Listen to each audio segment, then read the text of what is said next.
किसी ने बड़े कमाल की बात कही है कि घेर लेने को मुझे जब भी बलाएं आ गईं, ढाल बनकर सामने माँ की दुआएं आ गईं। हाय गाइस, मैं हूं आरजे कार्तिक। एक छोटी सी कहानी, ये कहानी जिसने मुझे भेजी है वो मेडिकल स्टोर चलाते हैं और उन्होंने बताया कि एक बार गर्मी की दोपहरियों में वो अपने मेडिकल स्टोर पर थे। उनका नौकर दवाइयाँ निकाल करके फटाफट दे रहा था। उनके मेडिकल स्टोर पर उस दिन बड़ी भीड़ थी, बड़े सारे कस्टमर्स आए हुए थे। ये फटाफट बिलिंग कर रहे थे, कस्टमर्स तक दवाइयाँ पहुँचा रहे थे। इनका जो रेगुलर काम था ये चल रहा था। तभी ने उन कस्टमर्स की भीड़ में एक चेहरा दिखाई दिया जो इनके मेडिकल स्टोर के सामने जो सड़क थी उसके पार एक पेड़ था, उसके नीचे खड़ा हुआ था। वो एक बुजुर्ग महिला का चेहरा था जो ऐसा लग रहा था दूर से देखने पर कि जैसे वो इनसे कुछ कहना चाह रही हैं। इन्हें उन कस्टमर्स की भीड़ में सिर्फ और सिर्फ अब वही चेहरा दिख रहा था। इन्हें लग रहा था कि वो इनसे कुछ अपनी कहानी कहना चाह रही हैं, कुछ बात करना चाह रही हैं, लेकिन कह नहीं पा रही हैं। अब इन भाई साहब को लगा कि फटाफट से जाकर के उन महिला से बात करनी है, उन अम्मा से बात करनी है। इन्होंने फटाफट नौकर की मदद करना शुरू किया। फटाफट से दवाइयाँ निकालते गए, बिल बनाते गए, कस्टमर्स को कम करते गए, उन तक दवाइयाँ पहुँचाते गए। भीड़ कम होने लगी धीरे धीरे धीरे। 2-4 कस्टमर बचे थे। इन्होंने अपने नौकर से कहा कि बेटा अब तुम देख लो, 5 मिनट में वापस आता हूँ। ये मेडिकल स्टोर से बाहर निकले, सड़क पार करके उस पेड़ तक पहुंचे जिसकी छांव में वो अम्मा जी खड़ी थी। उन्हें जाकर के प्रणाम किया और कहा कि माता जी प्रणाम, क्या बात हो गई है? ऐसा लग रहा था मुझे वहाँ दुकान में जब था कि आप कुछ कहना चाह रही हैं लेकिन आप कह नहीं पा रही हैं। आप दुकान तक भी नहीं आ रही थी, आपके पास पैसे नहीं है, मैं आप तक दवाई पहुँचा दूँ, बताइए किस तरीके से मदद करूँ। तो वो जो अम्मा थी उन्होंने कहा कि बेटा पैसे की कमी नहीं है, पैसे हैं मेरे पास में, लेकिन मैं तुम्हारी दुकान पर इसलिए नहीं आ रही थी क्योंकि वहाँ पर बड़ी भीड़ थी, बड़े सारे लोग थे।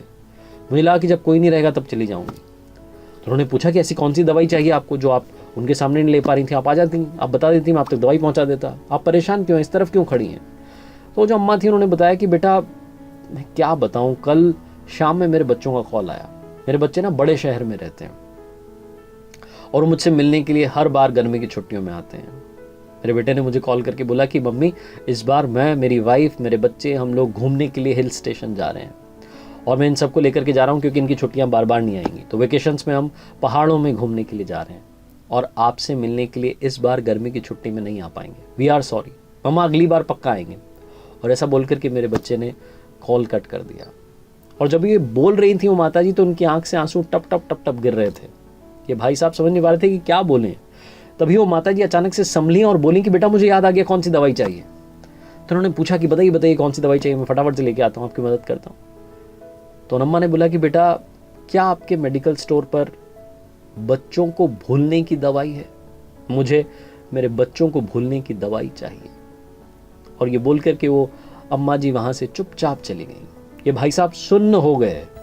ये चुपचाप अपने मेडिकल स्टोर में आ गए और सोचने लगे कि ऐसा कभी कोई दिन ना आए कि पेरेंट्स को बच्चों को भूलने की दवाई लेने के लिए किसी मेडिकल स्टोर पर जाना पड़े। छोटी सी कहानी बहुत बड़ी बात सिखाती है। अपने माता पिता की कद्र कीजिए, रिस्पेक्ट कीजिए, बहुत सारा प्यार दीजिए, क्योंकि एक दिन ऐसा आएगा जब वो नहीं रहेंगे और आपको उनकी कमी महसूस होगी और आप समझ नहीं पाएंगे कि उस कमी को कैसे फिल करें, कैसे उस कमी को पूरा करें। क्योंकि माता पिता का प्यार ऐसा प्यार होता है जो बिना किसी स्वार्थ के होता है। उन्हें आपसे कुछ नहीं चाहिए, सिर्फ आपका प्यार चाहिए।